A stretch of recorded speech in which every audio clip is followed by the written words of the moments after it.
नमस्कार। खास मुलाकात में आप सभी का बहुत बहुत स्वागत है। आज हमारी मुलाकात रहेगी doctor BS Sharma, director general and trustee doctor KN Modi foundation. Professor साहब, हमारे कार्यक्रम में आपका स्वागत। Thank you.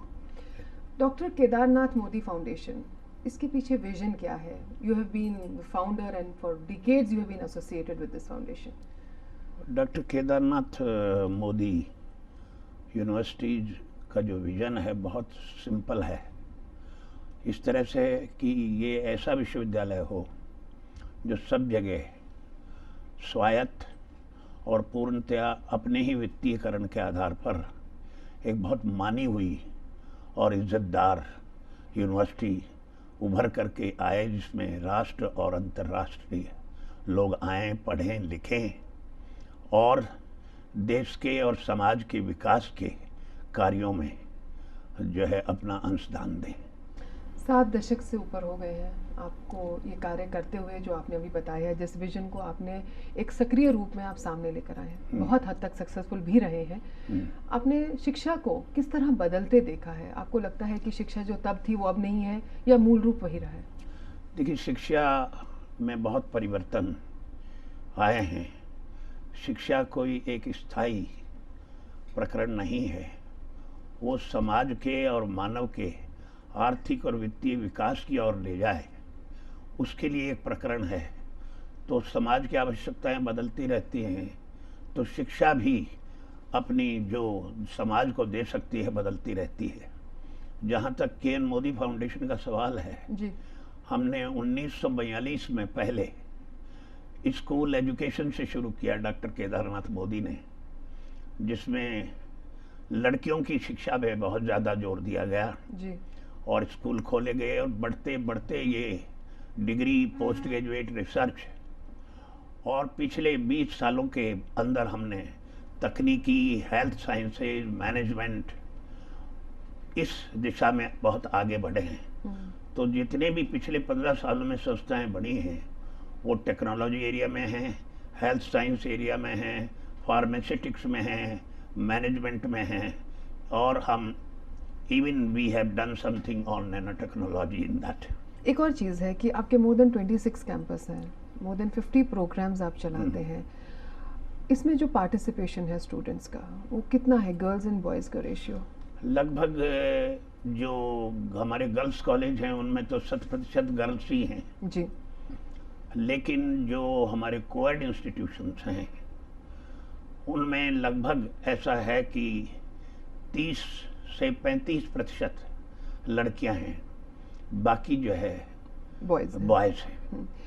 जैसे आपने कहा कि भाई समाज का रुख बदल रहा है, एजुकेशन भी चेंज हो रही है, तो जो ट्रेडिशनल करियर्स थे, हिंदुस्तान के माँ बाप जो हैं बहुत सालों से सिर्फ 2 ही करियर सोचते थे, या मैं कहूँ 3, डॉक्टर, इंजीनियर या फिर सरकारी नौकरी, वो अब चाहे कोई भी मिल जाए। आपको लगता है कि ये मानसिकता में बदलाव आ रहा है या आ चुका है? It has changed? नहीं, मानसिकता में बहुत बदलाव आ गया है। अब जो भी शिक्षा अपने बच्चों को दे रहा है वो पूरी तरह अपना लेखा जोखा करता है और पैसा लगाता है। अपने बच्चे पास नहीं होता है तो कर्ज लेकर के भी लगाता है, इसलिए वो ये देखता है कि मैं बच्चे को ऐसी शिक्षा में दूं और वो पढ़ने के बाद में अपने रहन सहन और घर के रहन सहन, इज्जत, इनको बहुत जल्दी से बढ़ा सके और जीविका अच्छी तरह चला सके। इसलिए झुकाव जो है रोजगार से संबंधित शिक्षा के ऊपर में अधिक होता जा रहा है। और पिछले कुछ सालों में एक चीज़ और भी हो रही है, जो परंपरागत शिक्षा degree oriented, post graduate oriented थी, उसके ऊपर भी कई जगह सवालिया निशान लग गए हैं। डिप्लोमा कोर्सेज बढ़ लोग रहे जो हैं। है अब वोकेशनल एजुकेशन की तरफ जा रहे हैं, डिप्लोमाज की तरफ जा रहे हैं, टीवी रिपेयर में हैं और हैं। पहले जो ITIs का रोल था वो भी अब एक बहुत भारी रोल, एक बड़े भारी एक्सपेंडेड रूप में आ रहा है, और वो भी कॉलेजों की शेप ले रहा है। और वहाँ 6 महीने की ट्रेनिंग है, साल भर की ट्रेनिंग है, 2 साल की ट्रेनिंग है, 2.5 साल की ट्रेनिंग है, और आदमी इस योग्य बन जाता है कि वो अपने घर को चला सकता है, अपने आप को चला सकता है, और समाज के लिए जो उसका उत्तरदायित्व है उसको निभा सकता है। आजकल बहुत सारे यूनिवर्सिटीज़ हैं, बहुत सारे कॉलेजेस हैं, क्योंकि private education is here to stay now. एक माँ बाप या कोई भी पहले तो ये बताइए कि डॉक्टर के.एन. मोदी यूनिवर्सिटी को क्यों चूज़ करें? Why should we choose this university? देखिए, के.एन. मोदी यूनिवर्सिटी को चूज करने के 3 मूल आधार हैं। एक तो ये इसकी जो संस्था है, ये विश्वविद्यालय, ये एक विशेष जो है उद्देश्य और प्रेरणा से बनी है। और वो विशेष उद्देश्य और प्रेरणा ये है कि जो ज़्यादा शिक्षा की मांग है वो मध्यम श्रेणी के लोगों से है। बिल्कुल। तो हम मध्यम श्रेणी के लोगों के लिए ऐसी शिक्षा देना चाहते हैं जो बड़े लोग, समृद्ध लोग अपने बच्चों को अच्छी संस्थाओं में या बाहर भेज करके दें, हम वो यहाँ देना चाहते हैं और ऐसी लागत पर देना चाहते हैं कि जो लोगों के लिए अफोर्डेबल हो, लोग उसमें आ सकें और उनको वही गुणात्मक शिक्षा मिलेगी जो औरों को और बड़ी जगह मिलेगी। जी। एक कारण तो ये हो सकता है। दूसरा कारण ये है कि हमारी जो ये विश्वविद्यालय है, ये ऐसा विश्वविद्यालय है, हमने ऐसी जगह चुना है जिसमें अर्बैनिटी और रूरल दोनों का मिक्स है। ओके। और दोनों के मिक्स के कारण जो स्थानीय आवश्यकताएं हैं शिक्षा की दृष्टि से, चाहे वो वोकेशनल हो या और हो, हम विश्वविद्यालय के कार्यक्रमों के साथ साथ में वो भी चलाएंगे। बिल्कुल सही बात। तीसरी बात, जो सबसे बड़ी महत्वपूर्ण बात जो मैं समझता हूँ कि केदारनाथ मोदी यूनिवर्सिटी में आदमी को एक सोच मिलती है, जिंदगी में ठहराव मिलता है, और इसके साथ साथ में जब वो हमारे पास रहता है तो ये देखता है अब ये संस्था कैसे उभरी है, क्या इसका हमारे जीवन पर भी कोई प्रभाव है। वो एक ऐसी चीज है जो कि तुरंत नहीं मिलती है, लेकिन जो आदमी आता है, हमारे पास रहता है, वो उसको धीरे वो धीरे देखता उसके है, अस्तित्व का हिस्सा बन लगता जाता है। है। आप लोगों ने अपना दूसरा सेंटर राजस्थान के प्रदेश में ही क्यों बनाया, ये हम आपसे जानेंगे, लेकिन एक छोटे से ब्रेक के बाद। हम ब्रेक के बाद अभी वापस आते हैं। आप लोग देख रहे हैं खास मुलाकात। ब्रेक के बाद आप सभी का स्वागत है।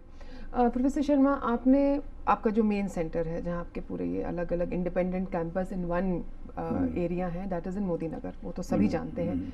लेकिन दूसरा जो आपने अभी यहाँ पर doctor K N. Modi university Niwai में खोली है, why in Rajasthan, why not in any other state? देखिए, एक बड़ी भ्रांति है कि मोदी केवल मोदी नगर में ही है। मोदी कई जगह हैं। अच्छा। हमने बहुत पहले प्रारंभ में एक कॉलेज पटियाला में भी चालू किया था। अच्छा। हाँ, उसके अलावा हमने मोदीपुरम में भी बहुत बड़ी शिक्षा का केंद्र बनाया था, लेकिन वो हायर सेकेंडरी लेवल तक था। फिर रामपुर में भी बनाया था। मोदी की राजस्थान में भी उद्योगों में बहुत बड़ी प्रेजेंस थी, और मोदी का राजस्थान से बड़ा लगाव था। और राजस्थान के अलावा सबसे बड़ी चीज थी, राजस्थान में ग्रॉस एनरोलमेंट रेशो सबसे कम था। तो मोदी ने सोचा कि हम ऐसी जगह जाएंगे जहां हम ग्रॉस एनरोलमेंट रेशो को ऊपर बढ़ाएं और उस प्रांत को भी उसी जगह लाएं शिक्षा के दर्जे में जहां और प्रांत हैं। इसलिए एक सोची समझी जानबूझकर की हुई योजना है। और उसमें मैं आपको और बता देना चाहता हूँ, टोंक भी हमने इसे लिया कि राजस्थान में हायर एजुकेशन के पॉइंट ऑफ व्यू से टोंक बहुत ज़्यादा विकसित जिला नहीं था। सही बात है। हमने इसलिए लिया कि हम एक अर्धविकसित या अविकसित जिले को एक विकसित जिले के बराबर लाएं, हमारे निवेश के द्वारा, हमारी पद्धतियों के द्वारा। इसलिए हमने राजस्थान को चुना। जैसे मैंने आपको पहले कहा था कि private education is here to stay, लेकिन जैसे आपका सेल्फ फाइनेंस्ड है, डीम्ड यूनिवर्सिटीज़ होती हैं और बहुत सारे प्राइवेट कॉलेजेस होते हैं। माँ बाप ये चीज़ को कैसे डिसाइड करें? क्योंकि देखिए, अक्सर सुनने में आता है कि वो बच्चे का दाखिला करा दिया, 2 साल बाद पता चला यूनिवर्सिटी तो बंद हो गई, और सरकार की तरफ से भी रूल्स एंड गाइडलाइंस में चेंज आते रहते हैं। तो आप पेरेंट्स को क्या एडवाइस करते हैं?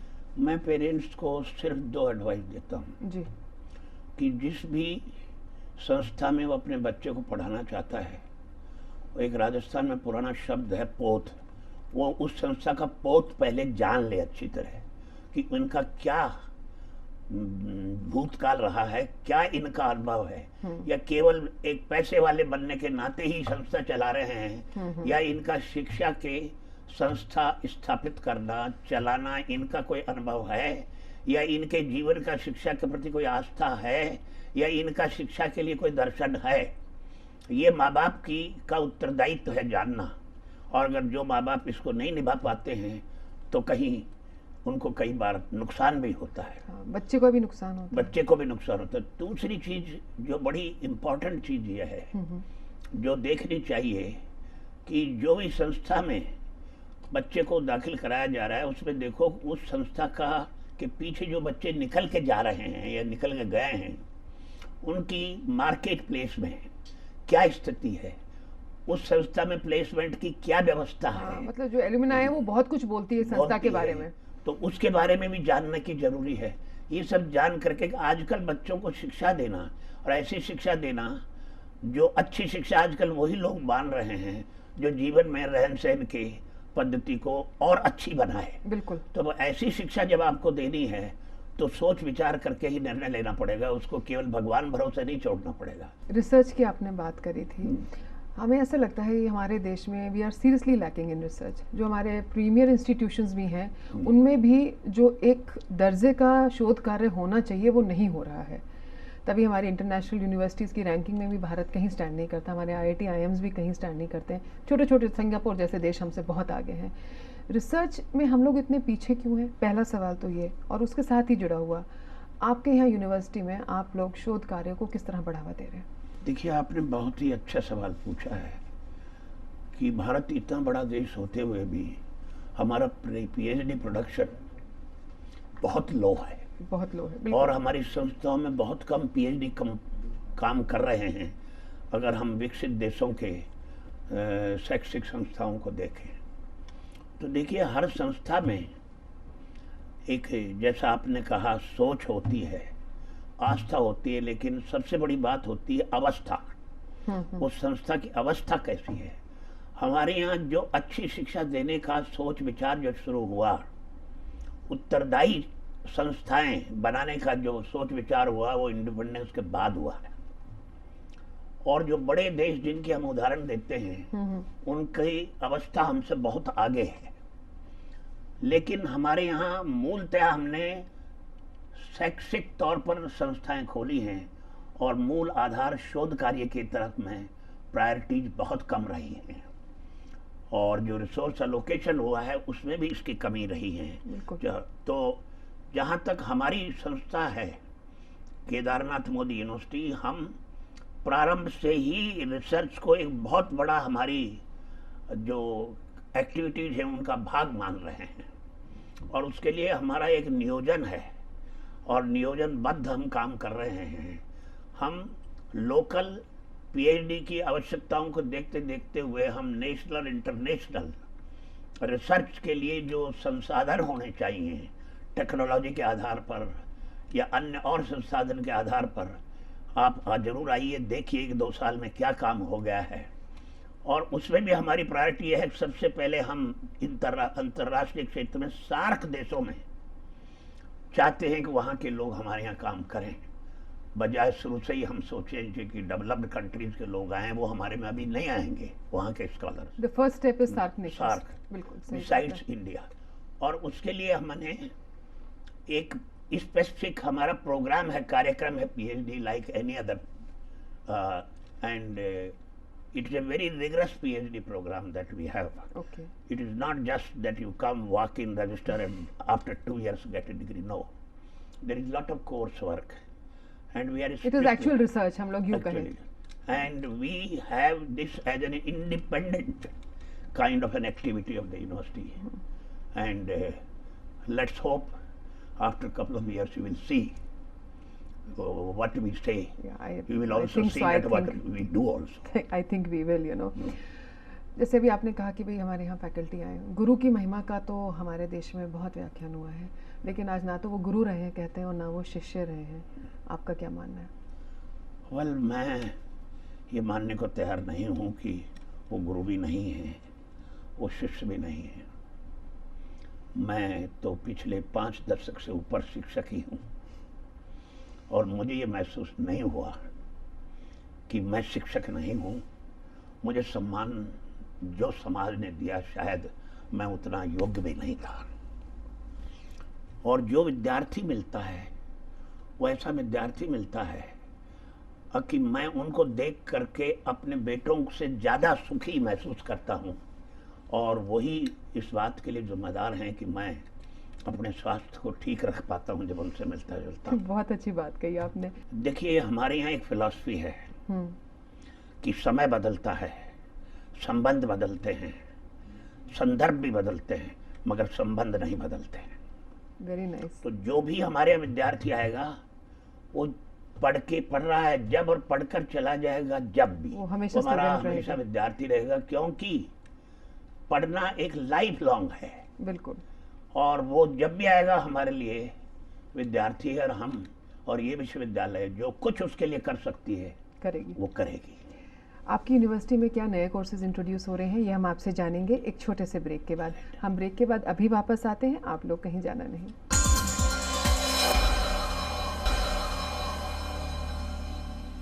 ब्रेक के बाद आप सभी का स्वागत है। जैसे आपने कहा, एजुकेशन इज इवॉल्विंग। कौन से नए कोर्सेज इंट्रोड्यूस कर रही है आपकी यूनिवर्सिटी? देखिए, जैसा आपको पता होगा, हमारी वेबसाइट में भी लिखा है, हमने मूलतः 2 फैकल्टीज में काम शुरू किया था, technology, science, management and allied subjects. जी। लेकिन अब हम LLB और BArch भी जोड़ रहे हैं ओके। आगे आने वाले सेशन से। और इसके अलावा हम अब PhD प्रोग्राम को और ज़्यादा एक्सटेंसिव और इंटेंसिव कर रहे हैं। तो इसलिए हमारे पास 2 faculties plus these 2 new courses plus PhD programme. So finally, newness will be in the area of BArch and law. How do you ensure that your students find placements? या जो इंडस्ट्री कनेक्शन है, आप इसको किस तरह define करते हैं और किस तरह आप इसको बच्चों को कंफर्टेबल रखते हैं, पेरेंट्स को? मैं यूँ पूछूंगी आपसे। ये आपने बहुत ही अच्छा और प्रश्न पूछा है।